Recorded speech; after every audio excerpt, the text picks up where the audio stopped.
എന്റെ കുടുംബത്തിന്റെ മാനം തന്നെ അങ്ങ് പോയി. ഇനി ഒരു നിമിഷം ഇവിടെ നിൽക്കരുത്. എടുക്കാനുള്ളൊക്കെ എടുത്തോ. അപ്പോഴേക്ക് അച്ഛൻ ഒരു പ്രധാന തീരുമാനം എടുത്തു കഴിഞ്ഞിരുന്നു.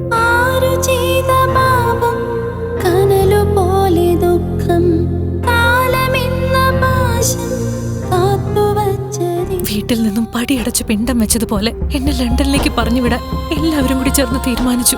മറ്റു മാർഗങ്ങൾ ഇല്ലാത്തതുകൊണ്ട് എനിക്കത് അനുസരിക്കേണ്ടി വന്നു. നീലിമയുടെയും അവളുടെ കാമുകൻ ആദിയുടെയും വിവാഹം നടക്കാൻ ഒരാഴ്ച മാത്രമേ ബാക്കിയുണ്ടായിരുന്നുള്ളൂ. എന്നാൽ വിവാഹത്തിന് മുൻപ് നീലിമയ്ക്ക് ആരോ ഒരാളുമായി കിടക്ക പങ്കിടേണ്ടി വന്നു. അവൻ ആരാണെന്നോ എന്താണെന്നോ പോലും നീലിമയ്ക്ക് അറിയില്ലായിരുന്നു. ലഹരി ബോധം മറച്ച ആ രാത്രിയിൽ അവളുടെ ജീവിതം തന്നെ മാറി മറിഞ്ഞു. ഒരാഴ്ചയിൽ എൻഗേജ്മെന്റ് വെച്ചിട്ട് എന്ത് വലിയ പാപം ഞാൻ എന്റെ ആദിയോട് ചെയ്തത്. ആരോ വാതിലിൽ ശക്തമായി ഇടിക്കുന്നത് കേട്ട് ഞെട്ടിയ നീലിമ തന്റെ വസ്ത്രങ്ങൾ വാരിയെടുത്ത് ധരിച്ച ശേഷം അവൾ വാതിൽ തുറന്നു. എന്നാൽ അവൾക്ക് മുൻപിൽ നിന്നിരുന്നത് നീലിമയുടെ പ്രതിശ്രുത വരൻ ആദിയായിരുന്നു.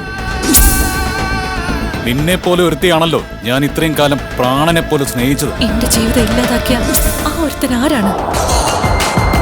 അവനിപ്പോ എവിടെയാണ്?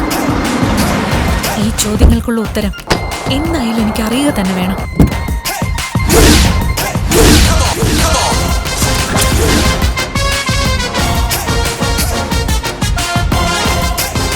നീലിമ കാത്തിരുന്ന ആ ഒരാൾ അവനായിരുന്നു സിദ്ധാർത്ഥ്.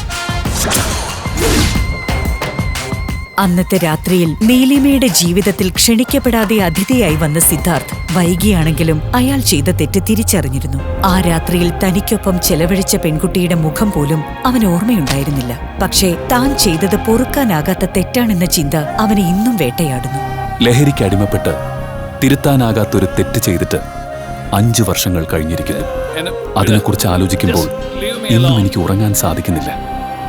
കുടിച്ചത് കൂടിപ്പോയി എന്നത് ഒരു പെൺകുട്ടിയോട് അങ്ങനെ ചെയ്യാനുള്ള ലൈസൻസ് അല്ല എന്നെനിക്കറിയാം. ഇന്ന് എന്നെ കാണുമ്പോൾ എനിക്ക് തന്നെ വെറുപ്പ് തോന്നുന്നു. ഈ ലോകത്തെവിടെയാണെങ്കിലും അവളെ കണ്ടുപിടിച്ച് മാപ്പ് ചോദിക്കണം. എന്നെ കൊണ്ട് ചെയ്യാൻ പറ്റുന്നതൊക്കെ അവൾക്ക് വേണ്ടി ചെയ്തു കൊടുക്കണം. പക്ഷേ ഇപ്പൊ അവൾ എവിടെയായിരിക്കും? സിദ്ധാർത്ഥ് പറഞ്ഞതുപോലെ നീണ്ട 5 വർഷങ്ങൾ അപ്പോഴേക്കും കടന്നുപോയിരുന്നു. നീലിമയുടെ ജീവിതത്തിലും ഒരുപാട് മാറ്റങ്ങൾ സംഭവിച്ചു. അന്നത്തെ രാത്രിയിൽ നടന്ന ചതിയുടെ സമ്മാനമായി നീലിമയ്ക്കൊരു മകൻ ജനിച്ചിരുന്നു, അശ്വിൻ എന്ന അച്ചു. അച്ചുവിന് ഇന്ന് 4 വയസ്സാകുന്നു. കുസൃതി കുടുക്കയായ അവനാണ് നീലിമയുടെ സ്ട്രെസ് ബസ്റ്റർ. ഒരു ദിവസം അച്ചുവിന്റെ കുസൃതികൾക്ക് പിറകെ ഓടുമ്പോഴാണ് അവളെ തേടി ആ ഫോൺ കോൾ എത്തിയത്. ഫോണിൽ തെളിഞ്ഞ പേര് കണ്ട് നീലിമയുടെ മുഖം ചുവന്നു. ആരായിരുന്നു അത്? എന്താണ് നീലിമയെ വിളിക്കുന്ന ആ ഒരാൾക്ക് പറയാനുണ്ടായിരുന്നത്? എന്തുകൊണ്ടാണ് ഫോൺ എടുക്കാൻ നീലിമ മടിക്കുന്നത്? ഞാൻ ജീവനോടെയുള്ള കാര്യം അച്ഛൻ ഓർമ്മയുണ്ടോ? പതിവില്ലാതെ കോള് കണ്ടുകൊണ്ട് ചോദിച്ചതാ. ഞാൻ വിളിച്ചത് നിന്റെ അനിയത്തിയുടെ കല്യാണം ക്ഷണിക്കാനാ. വരനെ നിനക്ക് നന്നായിട്ട് അറിയാം. വേറെ ആരുമല്ല, നമ്മുടെ ആദ്യ തന്നെ.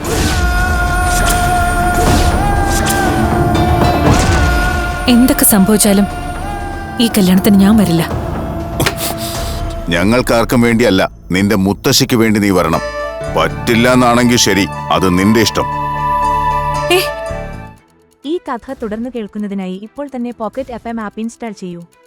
Link in description.